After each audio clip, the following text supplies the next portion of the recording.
Well, just this week, we know the state was hit with severe storms, taking down hundreds of trees, power lines, and causing damage to homes. With cleanup underway right now, you might need to hire some outside help, of course, with those problems. Here with tips on making sure you're hiring a reputable contractor, Molly and Nick Mortensen from NMC Exteriors and Remodeling. Nice to have you here this morning. Thank you. Yeah, and you joined the team about 4 years ago. I did. And then Nick actually asked me last year to be a partner with him. Right. And I became a majority owner. Very good. And it puts kind of the feelings in roofing. Right. Having a female on board. I like that part of it. And you said you've been in business 16 years. Yep. So obviously you're a reputable business and you work obviously diligently and to get the job done. But we know in some cases when people have issues, they were just getting over a huge disaster in their home or their yard, whatever it might be, there might be some people who come in who aren't as legitimate. So absolutely. How do you weed out those kinds of people? Do you have to make sure, do you look for a license? What should that person be looking for? The biggest thing is going to be looking for proper credentials. So making sure that they're licensed, insured, they have the proper liability and work comp. And then also checking references in the Better Business Bureau is going to be a big thing. And checking the company's website, make sure that they Definitely. are legitimate. Maybe they aren't a brick and mortar, but at least have some kind of presence. Correct. You should get to know who you're going to do business with. Check their social media pages and things. Sure. And word of mouth and also references. Is that a big thing too? Yes. Yep. Word of mouth and also knowing that other people have had work done by this agency or this company and that they stick to their word. Correct.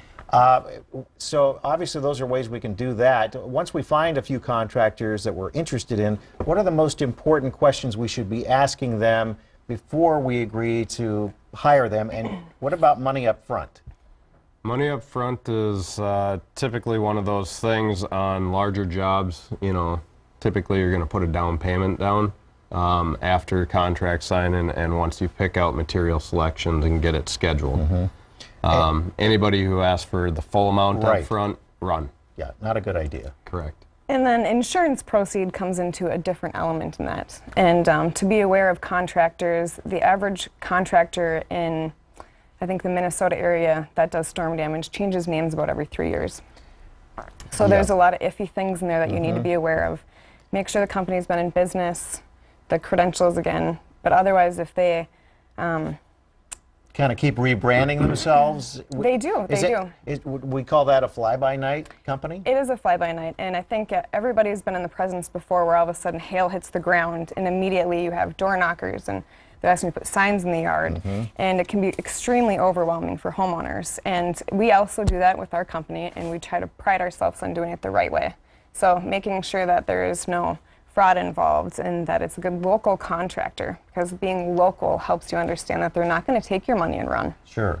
And one of those things, what happens if you enter into a contract, then you maybe do a little research after the fact, find out maybe they're not as reputable as a company like yours, and you decide, I'd like to get out of this contract. Do you have any recourse at that point? Yep. So with any contract in the state of Minnesota, you have 72 hours to rescind that contract. And that's something that state requires that contractor, any contractor, to give that homeowner a rescinding document. Right.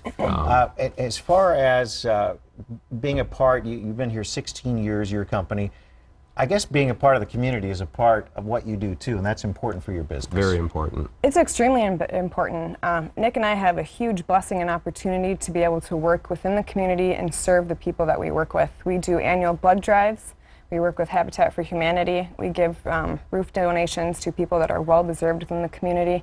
We donate to AMPLATs and children's hospitals, and we actually recycle all of our old shingles, which is a big thing. Yeah, good to know, and some good questions to ask, as especially some of these people face some trying times, especially in the Brainerd area right now. Yeah, definitely. One of the largest things that would cause a red flag to any homeowner when it comes to insurance work is a contractor that's offering to cover a part or all of their deductible, which we see it a lot, but that's something that's going to cause a red flag and should. Good to know. All right, Molly, Nick, thanks for being here. Appreciate it.